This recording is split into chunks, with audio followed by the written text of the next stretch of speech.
सांगली, मिरज आणि कुपवाड शहर महानगरपालिकेचा प्रभारी मुख्य स्वच्छता अधिकारी युनुस बारगीर हे आपल्या 35 वर्षाच्या प्रदीर्घ सेवेतून आज सेवानिवृत्त झाले। सेवानिवृत्तीनिमित्त महापालिका आयुक्त तथा प्रशासक श्री शुभम गुप्ता आणि उपायुक्त वैभव साबळे यांच्या हस्ते युनुस बारगीर यांचा सत्कार करीत त्यांना पुढील वाटचालीसाठी शुभेच्छा देण्यात आल्या। गेल्या 35 वर्षापासून युनुस बारगीर हे तत्कालीन नगरपालिकेपासून सेवेत आहेत।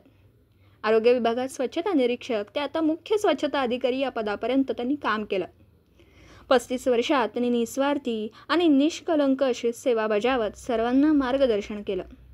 त्यांचा शासकीय सेवा कालावधी 31 डिसेंबर 2024 रोजी संपत असल्याने आज महापालिकेकडून त्यांना आज निरोप देण्यात आला।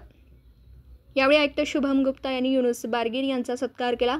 कार्यक्रमास वैद्यकीय आरोग्य अधिकारी डॉक्टर वैभव पाटील, आरोग्य अधिकारी डॉक्टर रवींद्र ताटे, वरिष्ठ स्वच्छता निरीक्षक अनिस पाटील यांच्यासहित महापालिकेचे सर्व स्वच्छता निरीक्षक, मुकादम, स्वच्छता कर्मचारी, महापालिका कर्मचारी तसेच युनुस बारगीर यांचे कुटुंबीय मोठ्या संख्येने उपस्थित होते। एक आदर्श म्हणून बारगीर चाचा आहे। मला वाटतं सगळ्यांना असं वाटायचं की 35 वर्ष सेवा आणि अशा प्रकारची सेवा की टाटेसाहेब भाषण लिहून आणलंय की मी 5 कुठली गोष्टी सांगणार। ती खूप महत्त्वाची बाब आहे। कोणीतरी आपल्यासाठी मेहनत घेतो, प्रयत्न करतो की त्या माणसाच्या दिवसात मी काहीतरी मेहनत स्वतः घेतली तरी ती खूप महत्त्वाची बाब आहे की त्या माणसाच्या माझ्या जीवनात किती मोठा पद आहे, किती मोठा स्थान आहे, किती महत्त्वाचं स्थान आहे। तर ती बारगीर चाचांनी एक खूप मेहनतीने जपवली। त्यांनी आज जे तुम्हाला 2-3 गोष्टी सांगितले की कशा प्रकारे स्वच्छता अधिकारीचं काम असला पाहिजे, कशा प्रकारे आपल्याला वागला पाहिजे। मला वाटतं ते जे मी 9 महिन्यापासून सांगण्याचा प्रयत्न करतोय त्याने 3 वाक्यामध्ये संपूर्ण टाकले आहे आणि ते जर तुम्ही सगळ्यांनी मनात धरला आणि त्या प्रकारे तुम्ही सगळ्यांनी काम केलं तर मला खात्री आहे की एकही तक्रार माझ्यापर्यंत साडेसाहेबापर्यंत कधीच येणार नाही आणि तुमच्या स्तरावर खूप चांगल्या पद्धतीने, कौतुकास्पद पद्धतीने तुम्ही सगळं तुमचं काम करू शकणार। तरी माझी नम्र विनंती राहील सगळ्यांना की बारगीर चाचांनी जे म्हटलंय 3-4 गोष्टी ते एकदम मनात ठेवा आणि त्याप्रमाणे पुढच्या काळात तुमच्याकडनं कामगिरी व्हावी आणि सांगली महानगरपालिकेच्या स्वच्छता आरोग्य खात्याचं नाम व्हावे अशी प्रकारची कामगिरी तुमच्याकडनं होणे अपेक्षित आहे। बारगीर चाचांनी म्हटलं त्याचा मला अनफॉर्च्युनेटली मला माहीत नव्हता की आजच त्याच्या सेवानिवृत्ती दिवस आहे, तरी पण काल खूप जास्त मी त्यांना काहीतरी म्हटलं पण मला वाटतंय की बारगीर चाचांनी एकदम मनात धरला नसेल। आज कदाचित त्यांनी बॅटने सांगितलंच आहे सगळं त्यांना सांगायचं। तरी पण बारगीर चाच्याबद्दल फेअरवेल हेल्थ आहे म्हणून चांगलं सांगायचं असं नाही गृहीत धरून एक बाब जे विशिष्ट मी त्याच्याकडनं शिकली आहे ती आहे की नेहमी काहीच असला, कितीच असला तरी नेहमी जर समोरच्या माणसाला खूप राग सुद्धा आला की तुम्ही असं का करताय तरी पण नेहमी हसत आहे आणि त्यामुळे समोरच्या माणसाचा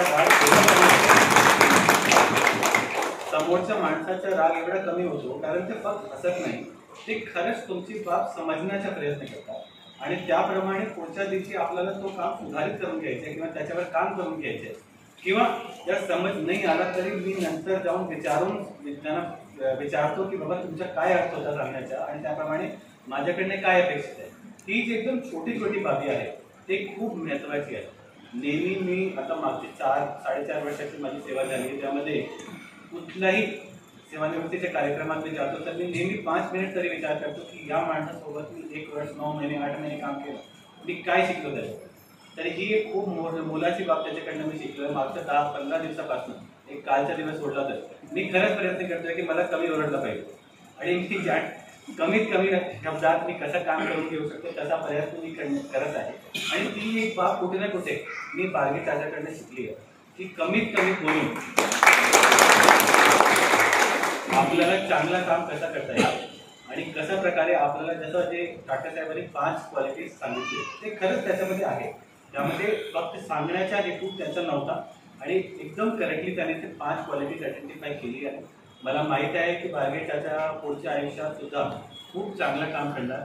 इनफॅक्ट मला तर हे पण जसं टाटेसाहेबांनी दीपकनी सांगितलं की जर कदाचित ते नगरसेवक म्हणून आले तर मला वाटतं की महानगरपालिकेच्या भाग्यच असेल की एवढे चांगले नगरसेवक ज्यांना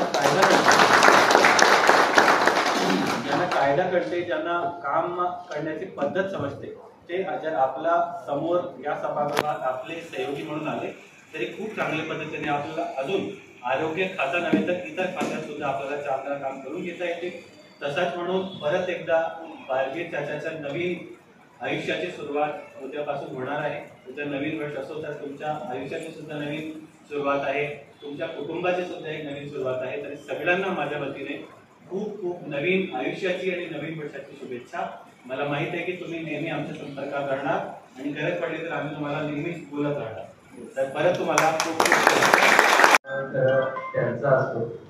आपण काही गोष्टी आज आपल्याकडनं जेवढं चांगलं बोलता येईल तेवढंच बोलावं असं एक प्रघात आहे. तर युनुस चाचाबद्दल कुणी वाईट काही बोलू शकतं असा विषयच नाही.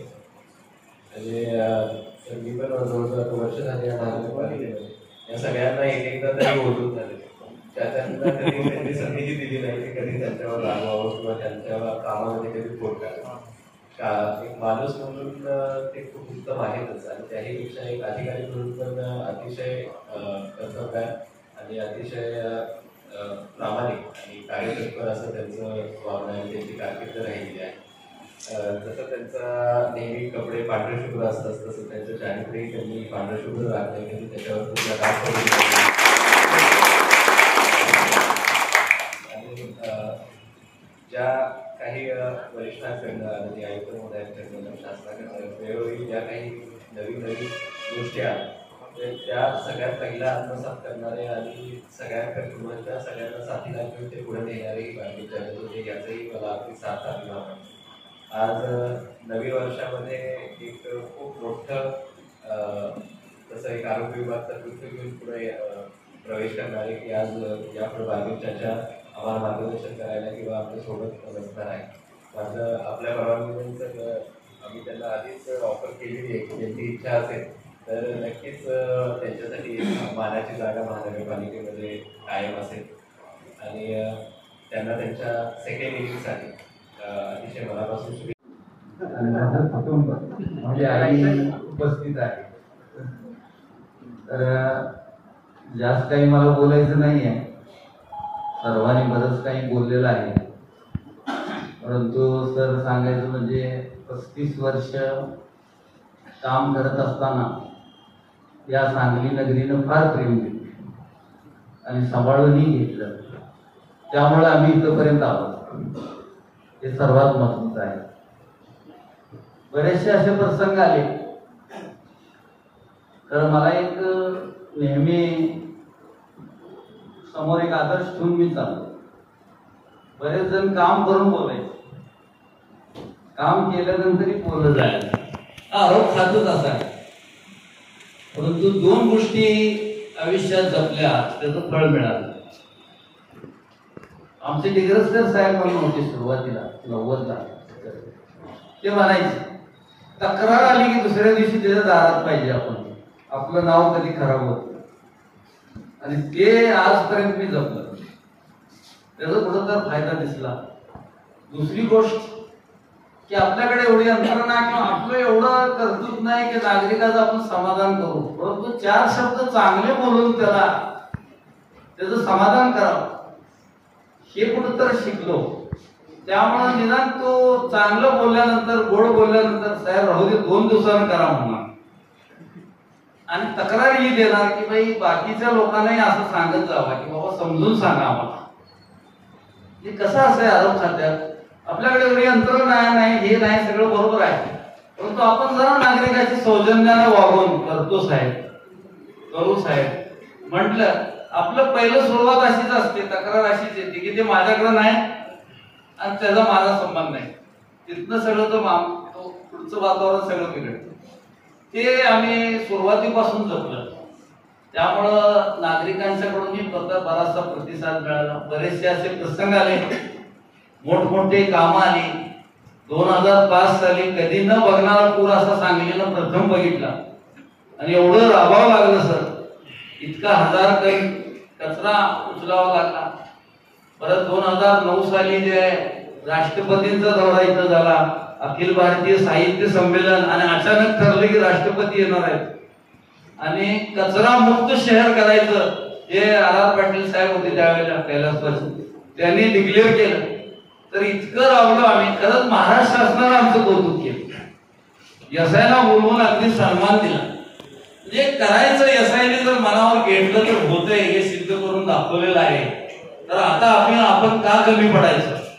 आपल्याला असले आयुक्त साहेब लाभलेले आहेत की त्यांनी समोर बसून अगदी आम्हाला त्यांच्या बंगल्यावर जाऊन आम्ही समोर बसून आम्हाला ते कॅल्क्युलेशन करून शिकवलं. एवढं या महिन्यात एवढं शिकायला मिळालं कसा म्हणजे डिस्ट्रीब्युशन करायचं काय करायचं. तर आयुक्त साहेबांचं फार लक्ष आहे. त्यासाठी आपण कुठली म्हणजे बोललं म्हणून खचून न जाता करून दाखवू. सचिन तेंडुलकर नेहमी म्हणायचे, पत्रकार त्याला विचारायचे की उद्या काय काय होणार असं होणार, बाकीचे सगळे बोलायचे परंतु ते म्हणायचे मी उद्या ग्राउंड मध्ये बॅटनं उत्तर देईन आणि ते बॅटनं उत्तर द्यायचे. ते ध्येय मी तेव्हापासून आजपर्यंत ते माझ्या कायम डोक्यात येते. काही जरी बडबडलं तरी गप्प बसायचं, उद्या बॅटनं उत्तर द्यायचं. असे प्रसंग बरेचसे आले. इतकं बोललं गेलं साला त्याच्यात एक नगरसेवक असे जनरल बॉडीत आम्ही मीटिंग मध्ये बडबडायचे आरोप खात्याला साला जाऊन उठवलं, साहेब आलोय सकाळी. अरे एवढं लवकर कोण यायला साहेब, तुमचा दंगाच एवढा होता 5ला यायला पाहिजे होतं म्हटलं. ते साला आलोय बघ. पेपर म्हटले जावा ते दंगा तिथल्यापुरतं असेल, तुम्ही जावा अंतर तर या. म्हणजे असं जिद्द ठेवून काम केलं तर आरोप खातं चालतं, काही अडचणी येत नाही. थोडंफार आपण कमी पडत आहोत आता, तर इथून पुढं सरांना आपण आश्वासन देऊ.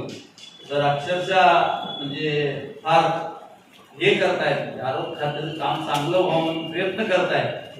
तर आपण पुढच्या या नवीन वर्षात त्यांना आपण एवढं ग्वाही देऊ की आम्ही चांगलं काम करून देऊ आणि आरोप खात्याचं नाव जसं आहे तसं पुढेही राहील.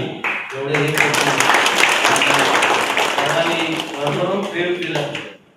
खास करून माझी आई, माझं ज्यावेळेला शिक्षण सुरू होतं, मी ग्रॅज्युएट झालो 88 साली. आम्ही ज्यावेळेला गेलो बेळगावला गव्हर्नमेंटच्या कॉलेजमध्ये शिकायचं ठरलं, त्याने तिचा कोर्स. तिथं फार म्हणजे अत्यंत गरिबीची परिस्थिती, वडील एकटेच कमवणारे, औषधाचे ह्याचे त्याचे खर्च, वडील आजारी असायचे. आईनं फार कष्ट घेऊन मला शिकवलं. त्याही आता उपस्थित आहे, त्यांचंही मला फार हे लाभलं. माझ्या मिसेस सुद्धा अगदी म्हणजे रात्री वेळ होते, पुराच्या वेळेला रात्री जावं लागायचं. तर ते कधी कसे असे म्हणायचे नाहीत काय हे चाललंय, फोन आला की ते उठून स्वतः घ्यायचे आणि द्यायचे. तर ते सगळ्यांनी मला सहकार्य केल्यामुळे इथपर्यंत माणूस एकटा काय करत नसतो, त्याला सगळेजण सहकार्य केल्यानंतरच ते पुढे वाढत असतो, काम करत असतो. 35 वर्ष आरोग्य खात्यात काम करण्याचं एक भाग्य मला मिळालं, त्याबद्दल मी सर्वांचं आभारी आहे.